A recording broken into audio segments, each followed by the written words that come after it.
Hello my dear listeners. நீங்கள் கேட்டுக்கொண்டிருப்பது நிலாவின் குரல். நான் உங்கள் நிலா. நம்ம கதையோட அடுத்த அத்தியாயத்தை கேட்கலாமா? வாங்க கதைக்குள்ள போகலாம். கண்ணை மூடி கதையை கேளுங்க. அது ஒரு கார்ப்பரேட் கம்பெனி. பார்க்கவே அவ்வளோ பிரம்மாண்டமா இருந்துச்சு. சும்மா கண்ணாடியிலேயே ஆன பில்டிங் பல இருக்கு.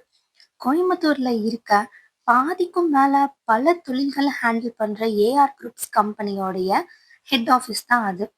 அங்க இருக்க எம்ப்ளாயீஸ் எல்லாருமே ரொம்ப சின்சியரா வேலை பார்த்துட்டு இருந்தாங்க. தினமும் புது புது ப்ராஜெக்ட்ஸ் வரும். அதுக்காக எப்பவுமே தயாரா இருப்பாங்க அந்த கம்பெனியும் அந்த கம்பெனில இருக்க ஆளுகளும்.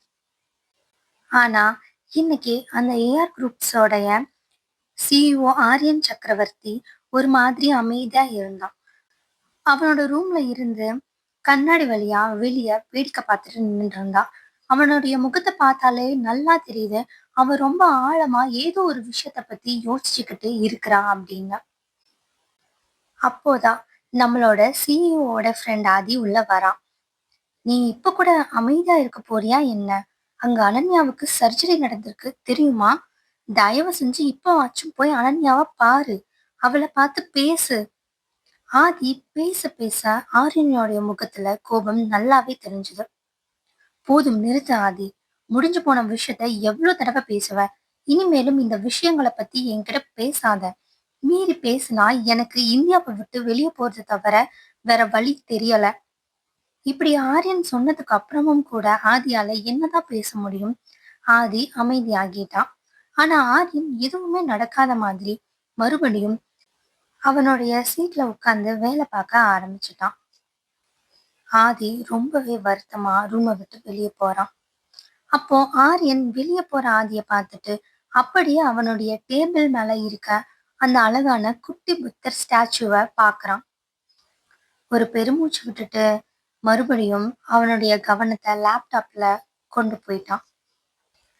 வருத்தத்தோட வெளியே வர ஆதி அவனுக்கு எதிர டென்ஷனா வர ருத்ரன் சக்கரவர்த்திய பாக்குறான். அவரு வேற யாருமே இல்ல, நம்ம ஆரியனுடைய அப்பா தான். அவரு நேரா ஆதிய பார்க்கத்தான் வராரு. ஆதி, உனக்கு விஷயம் தெரியுமா? அனன்யா கண் விழிச்சிட்டாலாம். எனக்கு ரொம்ப சந்தோஷமா இருக்கு. நான் ஆரியன் கிட்ட இத சொல்ல போறேன் அப்படின்னு அவரு ரொம்ப சந்தோஷப்படும் போது அவரை கவலைப்படுற வைக்கிற விதமா இருந்துச்சு ஆதி சொல்ற விஷயம். அங்கிள், நான் ஆரியன் கிட்ட இதை பத்தி பேசிட்டேன். எந்த ஒரு பலனும் இல்லை. அவனோட முடிவுல அவன் ரொம்பவே ஸ்ட்ராங்கா இருக்கான். ஆதியோடைய பதில் ருத்ரன் சக்கரவர்த்திக்கு ரொம்பவே வருத்தத்தை கொடுத்துச்சு. என்ன ஆதி, என்ன சொல்ற நீ? ஆமா அங்கிள், ஆரியன் மறுபடியும் இதை பத்தி பேசக்கூடாதுன்னு சொல்லிட்டான். நீங்க முதல்ல அனன்யாவை போய் பாருங்க. முதல்ல அனன்யா சரியாகட்டும், அதுக்கப்புறம் அனன்யாவை வச்சு நம்ம ஆரியனை சரிப்படுத்தலாம்னு அவனோட சஜஷனை சொல்ல, அது சரின்னு ஆரியன் சக்கரவர்த்தி நினைச்சாரு. சரி ஆதி, எனக்கும் நீ சொல்றது சரின்னு படுது. வீட்டுல எல்லாருமே ரொம்ப ஆவலா காத்துட்டு இருக்காங்க அனன்யாவை பார்க்க. நான் கிளம்புறேன்னு சொல்லி அங்கிருந்து போயிட்டாரு. அனன்யா திரும்பவும் வந்தா போதும், ஆரியன் லைஃபே மாறிடும். இது ஆதியுடைய மிகப்பெரிய நம்பிக்கையா இருந்துச்சு. அடுத்து என்ன நடந்துச்சு? ருத்ரன் குடும்பம் அனன்யாவை பார்த்தாங்களா? நினைவுகளை இழந்த அனன்யா அவளுடைய ரியாக்ஷன் என்னவா இருக்கும்? எல்லா கேள்விகளுக்கும் பதில தெரிஞ்சுக்க அடுத்த அத்தியாயம் வரை காத்திருங்க. நீங்கள் கேட்டுக்கொண்டிருப்பது நிலாவின் குரல். நான் உங்கள் நிலா.